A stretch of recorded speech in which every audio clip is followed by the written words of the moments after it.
Well, good evening, everyone. We're going to get started with what's hard to believe is our final session in the Women Networking webinar series. It's been such a pleasure and a joy to take this journey with you over the last 3 months. And I was reflecting recently on the fact that I've gotten to, as the host, experience all of the speakers myself. And I know it's been a joy for me personally to get to see all of these women whom I knew before, but to see them really shine and their generosity of spirit as they were interacting with all of you and sharing their talents and their expertise. And so it's humbling to be the last presentation in the series, but I'm really excited to speak with you tonight about living as a leader and loving it. My name is Deb Turcott. I'm the principal at ORIANA Solutions and have been the host of this series since it began. And quite intentionally ended with this session because as a group of speakers, we really hope that all of the work and the journey that we've taken together over the past several months has led you to a place where we can talk about one of my favorite subjects, but I think also one of the most interesting and pressing subjects for us as women in the workplace right now, and that is leadership. And so I'm just going to start right away. I don't want to spend any time with announcements to start this evening's session. And I want to talk to you about why I've titled this session Living as a Leader and Loving It. We have a very particular idea about what leadership looks like as women, and we've created an expectation for ourselves in the process of looking at leaders and seeing them in a particular way. And you're all extremely intelligent women. And I know that cognitively you understand that leadership is not about title, and that leadership is not necessarily about positional authority. Yet in the practice of our daily work, we still reflect on leadership as something else or someone else, or set this expectation, as opposed to considering how we are living on a daily basis as a leader. And then, as we've talked about thematically throughout all of these sessions, that being authentic to yourself is how you begin to love something, whether that be loving yourself or loving yourself as a leader. And so that's really what we're going to be focusing on tonight. And it's going to start by challenging our picture of leadership.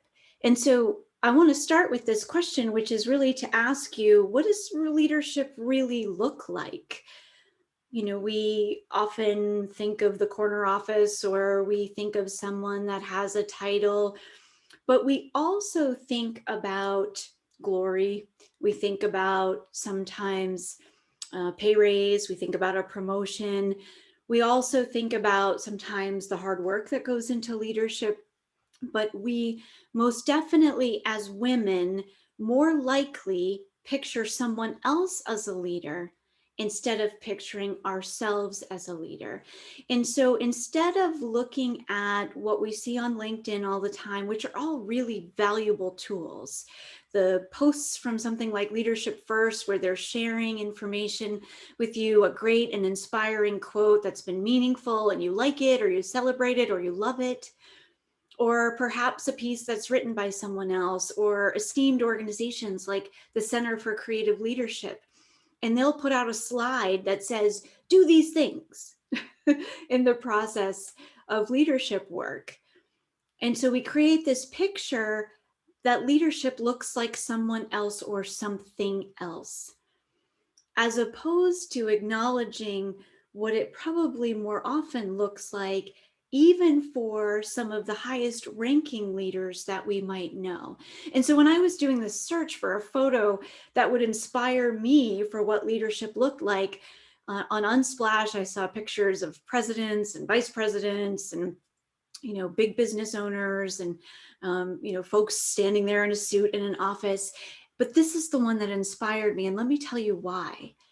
Is that because on a day in, day out basis, leadership actually looks more like what you see in this photo than it does the post on LinkedIn, or a slide from a really powerful leadership teaching organization, or perhaps someone that holds a political office. Because at the end of the day, leadership and the way that it will individually design and define our leadership journey is about bringing other people to a better place, moving them forward, solving a problem together, and the role that we play in that. And so when I look at this photo and I see this regular old white panel van, which it looks like it's somewhere in the middle of Utah in the mud, there is leadership that is emerging in this particular scenario. These folks, and in this picture, they happen to be men, but it could be anyone, are working together to solve a problem. And in this moment, a leader emerges, someone who helps bring out the best in everyone else to solve the problem. And so I want to challenge the picture of leadership that we create for ourselves, because if we want to live as a leader and we want to love it, we have to acknowledge that leadership happens on a daily basis in an ongoing way and in very real life moments, not just the ones that are famed, not just the ones that are framed in such a way that we think that it's got to look like that. That's not actually what the heart of leadership looks like, and it's gritty. And sometimes you get dirt under your fingernails. And for some of you, that's a metaphor. For others of us, that sometimes actually happens. But at the end of the day, the picture that you define, that you create of leadership in your own mind will influence how you see yourself as a leader and what you allow yourself to try to accomplish. And so let's start right now by wiping whatever those old pictures might be of leadership and what it looks like for you. And instead, start to paint your own picture of what daily leadership looks like. And that brings me to the next point. And I'm going to challenge another assumption here that we make about leadership as women, but I'm going to tell you right now that from my journey, my experience, the people that I've led, the people that I have coached, and the ways that I have succeeded and failed as a leader throughout my career, that I believe you cannot become a leader. Now, this isn't an argument or a debate about whether or not you're a born leader or a made leader or you have inherent leadership ability. But more importantly, it's about this idea that becoming means it's finite, that we finish it, that the journey is not the in-between stages, but rather about the destination. And it gets back to the conversation about the picture that we create of leadership. But when we think it's someone else or what they're doing or something else or some place to go, a class to take, a quote to read, a book to read, all of those are parts of the journey. But ultimately, they're not a destination. And so when I say you can't become a leader, it's because I truly believe that the journey and the process of leadership is not a destination, that we don't arrive. Because if we do, then we lose sight of all of the work that it took to get there, and we might let up. We might actually give up on some of the tools we've had to deploy along the way, and then we become a title or somebody who inhabits an office and not actually a leader. And so if you think about it in the context of an athlete. So when I introduce myself, I don't ever say this anymore, but there was a time that I was an athlete. I was a collegiate basketball player. And for you, perhaps you were a musician or you were an athlete or you did something else. But I can no longer say I am an athlete. I can say I was an athlete because I'm no longer in the practice of that athletic activity. It's just like saying I'm bilingual, but I no longer remember how to speak that second language. And so what I would love to do is change our perspective on the fact that as women, we have to become something other than what we are to be a leader. And I want to challenge the fact that we, in the process of working on our leadership skills, don't have to do all kinds of external things to necessarily hone the skills and the art of being a leader. And I call it a daily regimen. It is a regimen of work that we have to execute on a regular basis in order to practice this. And so just like muscles that we use or languages that we use, if we don't use them, we become rusty. And so the power of being a leader is acknowledging not only that our picture of it has changed, or we've let go of pictures we've carried for a really long time, but that perhaps we cannot become a leader. And instead, we should focus on the art of being a leader. And so what is being? I mean, it's a process that, and a journey that we take on a regular basis. And it's about living in the now and the moment and the part of who we are that exists already. And so again, it's not, yes, we should have goals, and yes, we should continue to learn, and yes, we should always be striving, but that does not mean we have to become an entirely different person in order to be a leader. And so when we focus our energies and our efforts on this concept of being, we get to sit back in ourselves. And so when I talk about living as a leader, it is really focused entirely around this concept of being. And we'll talk later in the session about what does that actually look like and how do we influence elements of ourselves. But whether you practice the art of meditation or yoga or something else where you try to be in the moment, I want you to see leadership the same way. I want you to experience it as a part of who you are already. And that in saturating yourself with the process of being a leader and not trying to become something else, we start to open up doors as women for the role that we can play and the influence that we can carry. So we're scrapping old pictures and understanding a new picture of leadership. We're acknowledging the fact that we don't have to become someone else or something else to be a leader, and that we can focus on today in order to practice the art of being a leader and living in it today. So where does that start? I would love to tell you that there's like this magic potion or this one answer to leadership. It's complicated and it's not one-dimensional. And thank goodness, because if it were one-dimensional, we wouldn't all have the opportunity to be a leader in the way that I'm describing. But if I could say there is something that takes the edge in importance in leadership, especially for women who have such high emotional intelligence, I would say it's self-awareness. But as women, we often look at self-awareness as receiving feedback from others. Now, we talked about it in professional brand, and the feedback loop is incredibly important. And so we want to welcome feedback along the way. But I want you to put that on the side for right now and focus on self-awareness as something you will do for yourself, started and initiated by yourself. So you are taking and assuming the power about your own self-awareness by launching the process. And you've heard me throughout the series and some of our other speakers talk about the importance of actually writing things down. And I'm going to tell you again, and in this one, I think it's an imperative process of living as a leader, is to take the step and exercise this action by writing down the elements that I'm going to talk to you about. I want you to get out a piece of paper in your journey, and I want you to write down the things that you feel like you're great at. And I want you to write down the things that you feel like you're not so great at.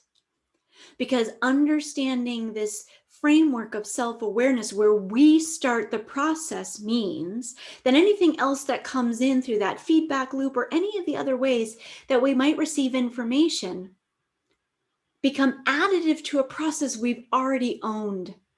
We've already created this internal sense of accountability, and we've given ourselves full power and control over it.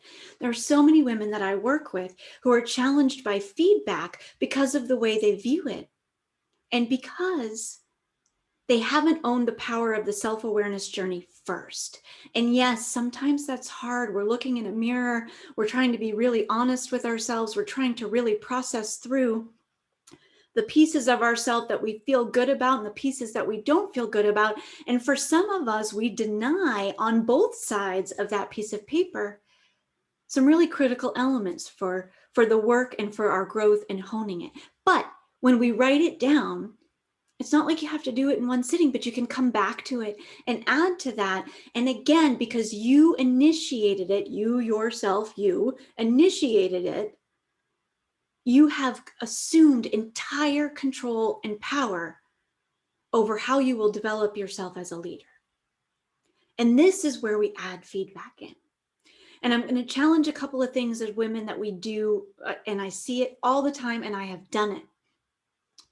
We take feedback, negative feedback, as criticism. And I'm going to challenge you tonight that I want you to flip the lid on that. I want you to change that from feeling like it's criticism to considering it foundational, because you've already owned the power of your own self-awareness and writing through this process of what you feel like you're doing well and the things that you feel like you're not doing well. And when that feedback comes in that you've previously considered to be criticism, and now considered to be foundational, you map it into something you've already owned in looking at the self-awareness piece of paper that you've drafted. And so it becomes foundational because you build from it. And so instead of seeing negative feedback as criticism, we're going to complement the work that you've already done and the power that you have taken control of in your own self-awareness journey by seeing that feedback as foundational. And then that is how we grow, and that is how we advance ourselves and hone some of the skills that maybe we aren't as strong in. And on the positive side, we are even worse at this, in my opinion. We will often defer. How many of you defer when someone says something nice about you? Oh, well, it was a team effort. Well, sure, maybe it was a team effort. Oh, well, so-and-so did this. Maybe we say thank you, but we don't actually believe it. Why we've become so excellent at this is there's a lot of psychology behind it. But for tonight, what's really important is that when you consider positive feedback, instead of looking at it as a compliment with an I want you to look at it as affirmation. Change the word use from compliment to affirmation, because the difference between those words is critical for you as you continue to live as a leader and practice the art of being. And what I mean by that is a compliment is praise. And you accept it as this emotional state of someone else seeing value in you. And instead, I want you to see it as affirmation, because when we define affirmation, we actually see it as an assertion and asserting truth or fact. And so because you've already assumed the power and the control over your self-awareness document, and we've already seen what we considered recently to be criticism, to be foundational to growth, we can now take positive feedback as an affirmation of something we've already assumed power over. And why does this become so critical? Because as we've talked about before, competence and confidence are part of what challenges us as women in the workplace. And when we see ourselves as leaders, we often picture confidence. And so when we look at positive feedback instead of as a compliment and rather see it as affirmation, we automatically created a funnel for building confidence in ourselves and in the work that we do. Now, I want to be really clear that even though as women we tend to be far more competent than confident on the whole, the competence is still critically important. And we'll talk about in a minute why it's so important in some of the virtual settings that we're living in. But I want us to continue to develop this sense of confidence as women so that we don't feel outpaced by our male counterparts in a workspace, because the confidence is what's been holding us back. But I believe if we change the nature of our language and how we look at both feedback and controlling our own leadership journey and the art and practice of being a leader on a daily basis, we can find nuggets here and there and tools for how we can be confident in the leader that we are. Because primarily in that self-awareness journey, we've accepted portions of who we are as a very real part of our journey as a leader. Now, I want to be careful. We don't expect strength in every realm. You don't have to be good at everything to be competent in one thing or to be confident in many things. And when you look at that self-awareness document, you should have weaknesses. You should have things that you want to focus on to improve, because that's part of that daily regimen of being a leader and living as a leader on a daily basis. But when we infuse these pieces along the way that allow us, one, to seize control and power of our own leadership journey, because we're not trying to become someone or something else. And when we've celebrated the pieces and been affirmed, statement of fact, assertion of fact, in the things that we do well, we can influence confidence in our own work and behavior. And that takes practice and it takes work, which gets us full circle back to being a leader and not becoming one. But I want you, as you work through that document, to spend time really focusing on those affirmations. We talked about it in a previous session as a confidence building board, but you can use this tool as well, so that the assertions of fact, the affirmations that you get, invest in yourself to build that confidence so you can carry it forward in your practice of being a leader. Well, how does that play out? So we've changed our picture of leadership, or we're working on a new one. We're acknowledging the fact that we're not becoming something else. We're focused on today and living in the moment and being one. We're thinking about our self-awareness journey and flipping the lid on the vernacular that we use in our attitude towards feedback that comes in with this document that we've already created and have power over. And we're infusing that into our relationship with confidence and competence. But what does that actually look like on a daily basis?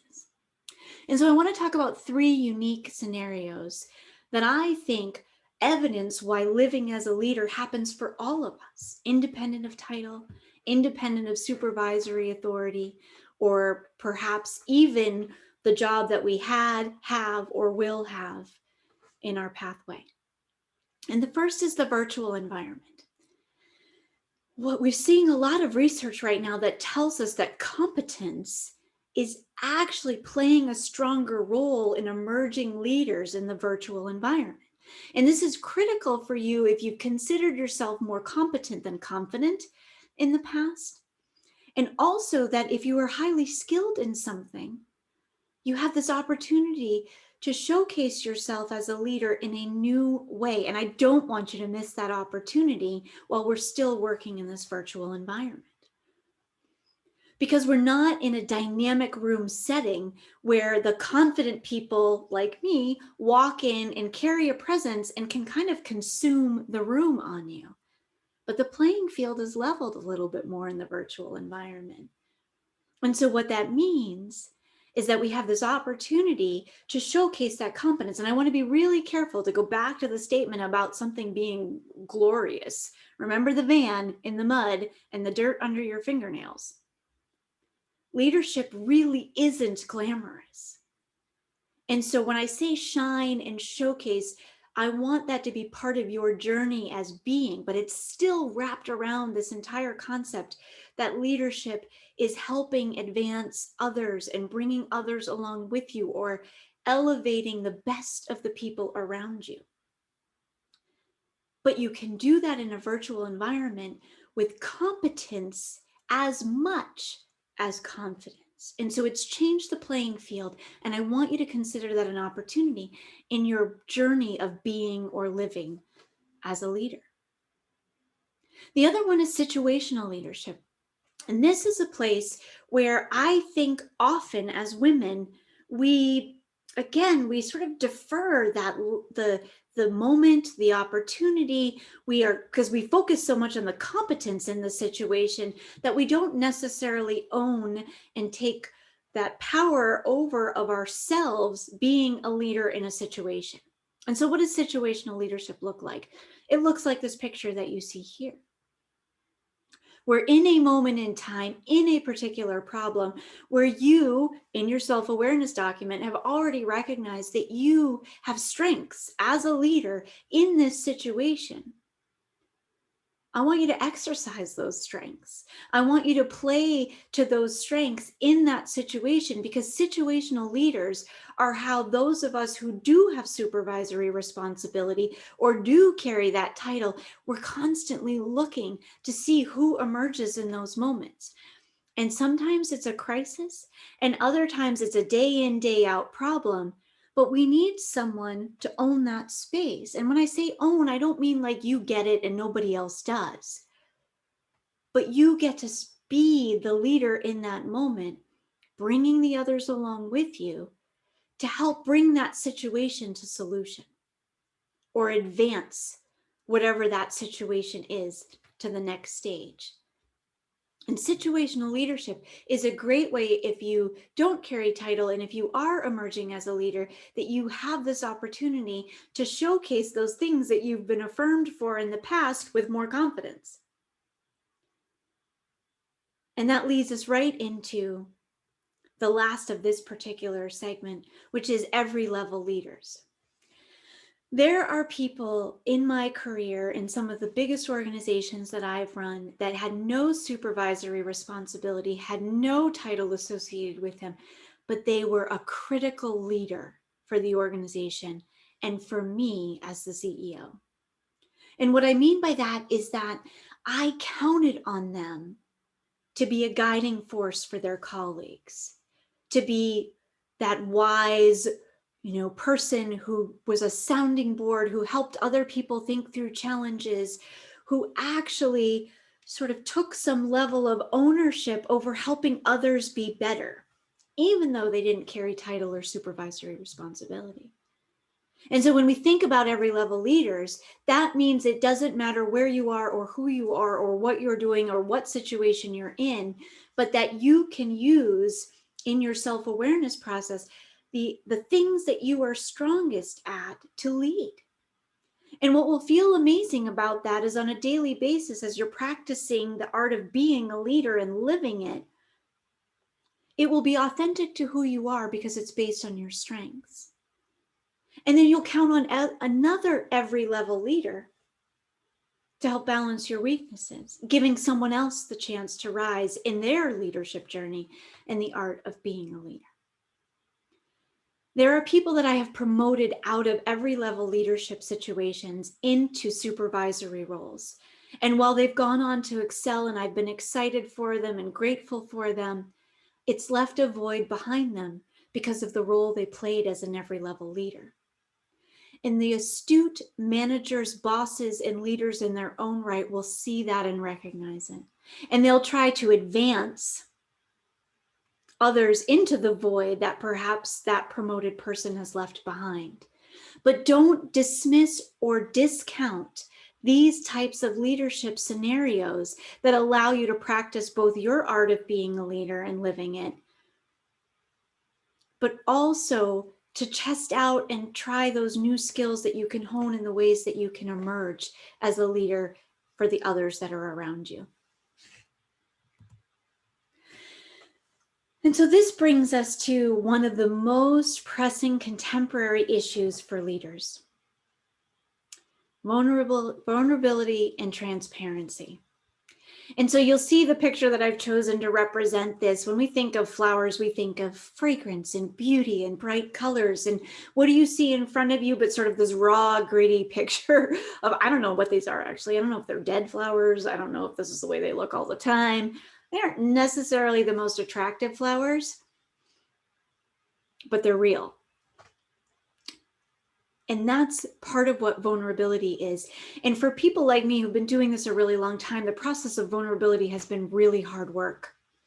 In fact, from a networking perspective, I could spend probably a half hour with you and tell you all kinds of things about myself, and you would walk away not really feeling like you knew me. Because over the course of time, I've figured out how to do that.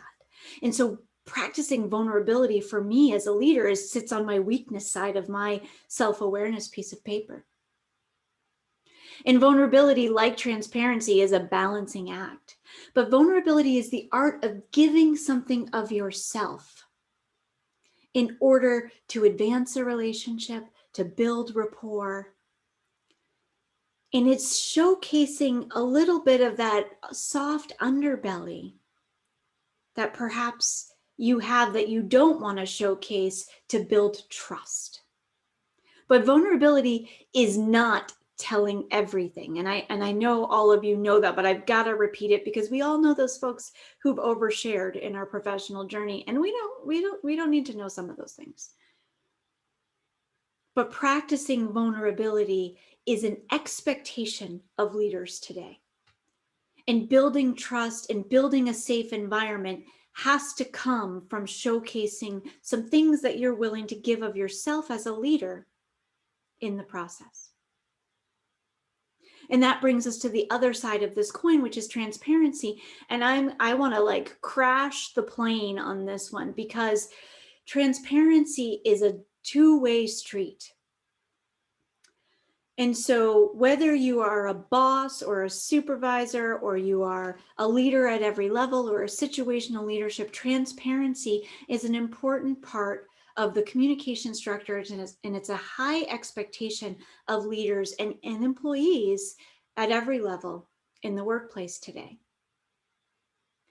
And what transparency is, really, if we think about it in the terms of success of an organization, is about providing enough detail that everyone can get on board, being honest with challenges and opportunities. But I want to be really clear that transparency does not mean you tell all. And so sometimes as people, we create an expectation of transparency. Well, I want to know everything they know. I can promise you right now, you don't. And so I also want to encourage you in your art of being a leader and living as a leader that you're thinking about transparency with that lens for yourself as well. Let me give you a metaphor for it. Let's go back to the van. You are in this van, the van gets stuck in the mud. Everybody piles out, someone emerges as a leader, and we're discussing how we're going to make it work, and we're all pushing that van through the mud.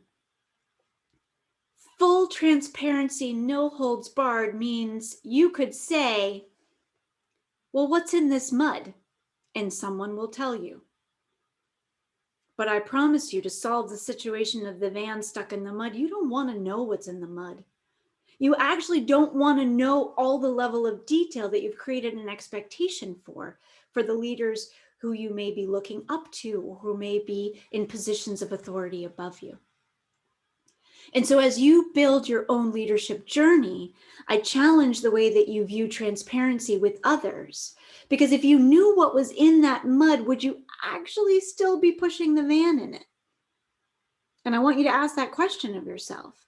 If you really knew every detail that was contained in making something happen, would you be as an effective part of the solution as if you only knew enough that you needed to know to bring the team together and move it forward? And so as you develop yourself as a leader, consider these really pressing and critical contemporary issues for leaders today as part of your journey.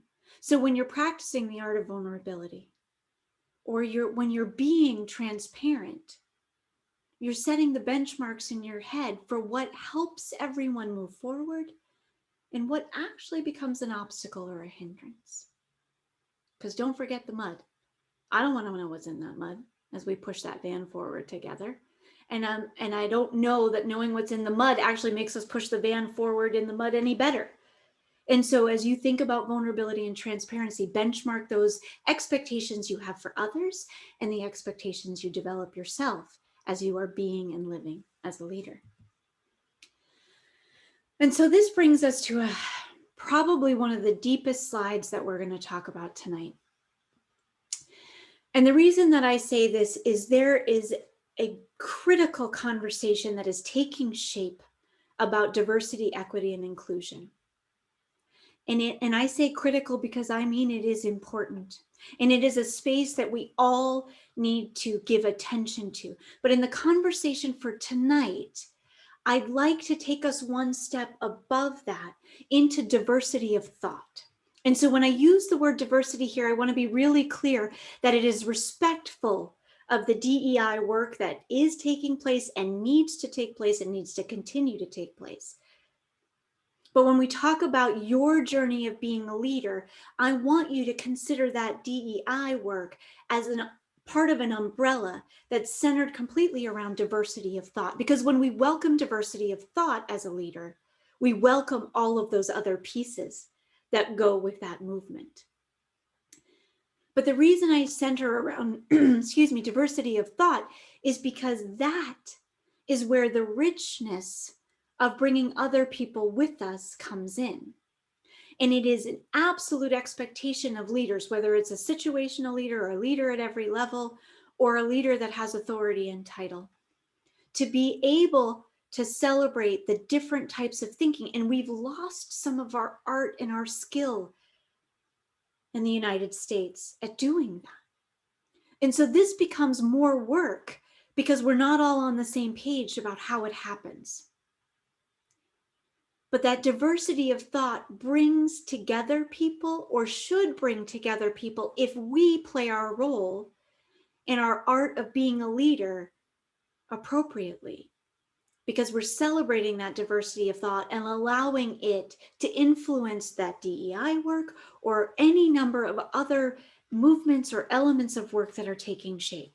But it is an expectation as a leader that you can work within a diversity of opinions, perspectives, backgrounds, thinkings, heritage, you name it. And so this is not just someone else's work. And all these companies are hiring folks who are spending time and investing in DEI, and that's important. But at the end of the day, we each own how we view the diversity lens. And so I want to encourage you, as a very contemporary and critical part of leadership today in the workforce, that you are finding ways that you can practice accepting diversity of thought. Because if you can do that, the other pieces will fall into place with the additional work that you will do, others will do, and your companies will do. And that brings us to this idea of disagreement. We've sort of lost that art too, of how to disagree without being nasty to each other. And as women with high emotional intelligence, we actually have a leg up in this game, and I want to see us use it. I want to see us use some of the strengths that we have in compassion, in tolerance, in caring, in helping move people forth by accepting disagreement as a real part of being a leader. And that goes two ways as well, just like vulnerability and transparency, where if you are disagreeing with someone, how you are presenting that information evidences your art of being a leader. And when someone else disagrees with you, how you respond or react to it showcases who you are as a leader, who you are being as a leader in that moment. And so disagreement becomes a valuable tool in advancing ideas and building the best solutions and moving organizations forth. And so as leaders, it's a really important part of what we need to do. And it's an expectation today, but it is something that we all continue to have to practice because we're not great at it. And we see it everywhere. We see examples of how not to do it everywhere. So we have to focus on the places that we can control and the places that we have power in our own self-awareness journey, so that we can celebrate disagreement for the value that it actually brings to the table. And that brings me to the dynamic piece. So as leaders at every level, as your art of being a leader and in celebrating who you are, there is a challenge in the dynamics that we create, in the dynamics that we allow to happen. And we are accountable for both, even though one is direct and one is indirect. And so when we think about diversity and we think about disagreement and we think about the dynamics that are created by how we build, respond, or create opportunities for those, we have to accept that sometimes we have full control over that, and sometimes we permit things to happen that actually lead to a negative outcome. And we're accountable for that part too. That could be as simple as someone else complaining and not being productive, and it builds this toxicity, creates doubt, creates fear, and we don't call it out, or how someone speaks about another woman and we don't say something. But now the art of how we say it obviously is critically important, because we're being disagreeable in that moment, but we're doing it with the right intention in mind and productive outcomes in mind. But I want us to own each of these pieces individually in our own way as we are living as a leader, because it is what allows us in this day and age to both set ourselves apart, but also to advance all of the other people.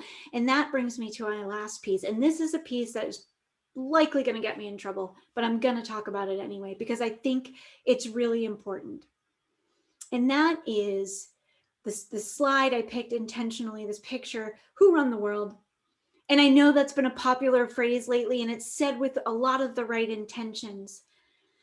But what comes to mind to me is conquering. And that somehow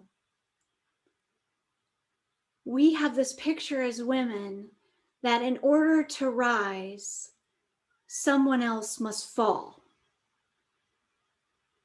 And that begs the question, if someone has to fall, are we actually rising at all? And let me say that again, that we have built this picture for ourselves as women that in order to rise, someone else must fall. And I beg the question, if someone has to fall, does that mean we are rising at all? And if you think about it from a level perspective, if you want to rise, you rise. But if you want to consider rising because someone else has been diminished, because we have conquered, because it is a conquest, then I question whether or not we're doing the same things to others that was done to us for decades as women. And I certainly want to be part of a rising generation of women leaders, advancing the ideals of DEI, of the picture of what leadership looks like, of how I can be part of something powerful and enhancing.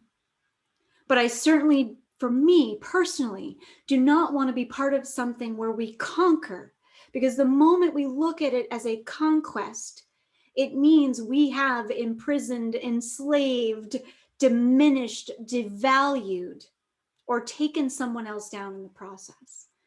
And that, to me, is actually not what we're all about as women leaders. I actually think we have the ability to advance without conquering. That may be only my perspective, but I share it because when we think about diversity, disagreement, and those dynamics and these very contemporary issues in the workforce for women leaders, for all leaders, we have to think about the future that we're creating based on our actions and our attitudes of today. And I certainly want to build something that's powerful and promising in the leader that I am being, and not look at it as a conquest. Which brings me to this next concept. And this is probably my favorite picture. I just absolutely love the look of joy on this young one's face. But what I want to challenge us as women is that we look at leadership again. We painted that picture, right? The band was not the picture of leadership that we've had historically or for ourselves, and this idea that we have to become something else. But in the art of being a leader and living it on a daily basis, you are a leader in so many other ways than just the workforce. And it's still a place where you get to practice those self-awareness pieces that you've done, and the foundational elements of feedback and the affirming elements of feedback, and you are advancing who comes next.